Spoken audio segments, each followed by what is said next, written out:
So you might think this is a tutorial video. It's not. These 5 skills are the ones that I found personally the best 5 skills to use in a game once I've mastered them. And by mastered them, I don't mean that I can do them 5 times out of 10. I mean I can do them 29 times out of 30. So these are 5 basic skills that I think can help you in a game situation. So this is one of the most basic skills you'll ever come across in football, which is just the feint or the drop the shoulder, whatever you want to call it. Basically, use your body to use emphasis and exaggeration on the ball to get away from that defender that might be pressing you or really tight to you. I don't think I need to go into any more detail on that. And this brings me on to the chop, which is basically a skill that Ronaldo shows best. If you've ever watched Ronaldo play at all through the Euros or for Real Madrid or even Man U back in the day, he used to do the Ronaldo chop, as I call it Ronaldo chop, but he used to use the chop so well and with both feet, and he can get out of any sort of situation. You can go forward with it, you can go sideways with it. As a forward, this is definitely one of the skills that I would suggest having in your locker. Now this brings me on to one of the most popular skills you'll ever hear about, which is the step over. You can do it with your right, your left, you can do it with both feet. For now I'm just going to show you one foot here. It's basically like the feint, just with stepping your foot around the ball, which makes the defender think you're going to pass it to that direction or step that direction, and then in fact you go the other way. Now we're moving on to a bit more of an advanced skill.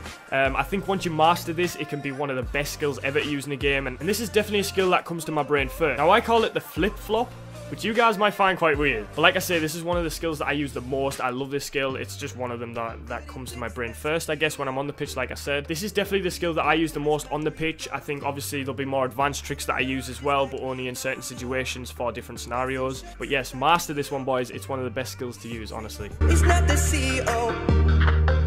Now this one, I shot this one in because I find myself doing this more than I should, in a sense. I play futsal, which is like a 5-a-side game, not really an 11-a-side game. It's indoors, it's with a heavier ball, and it's much more fast-paced, much more skillful and things like that. But I use that skill a lot in futsal. I think this one, though, can be used on the pitch quite well, and I'll show you exactly why.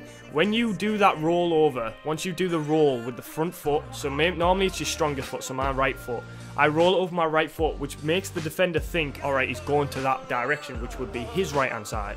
So he steps his foot out to the right, as you can see right now, and then you flick your left foot very, very cheekily through the back, and it'll meg them quite often. Like, you won't believe how often it will work. I actually did it in the video that I uploaded 2 days ago, and I'll show that clip right now.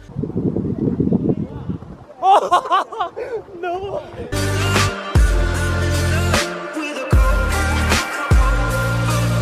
Like you say, it's just super cheeky, it's always on, and you've seen how small the gap was to meg him and how quick it happened. Like, honestly, they will always stick their leg out.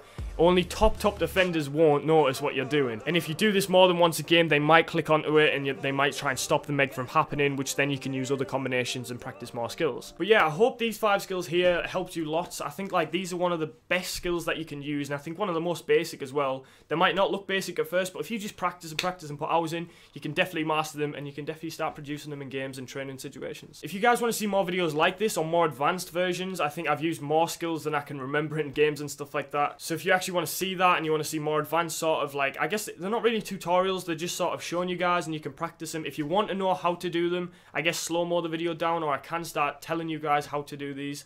But yeah, it's been your boy Mikey. I'll catch you boys tomorrow. Peace out.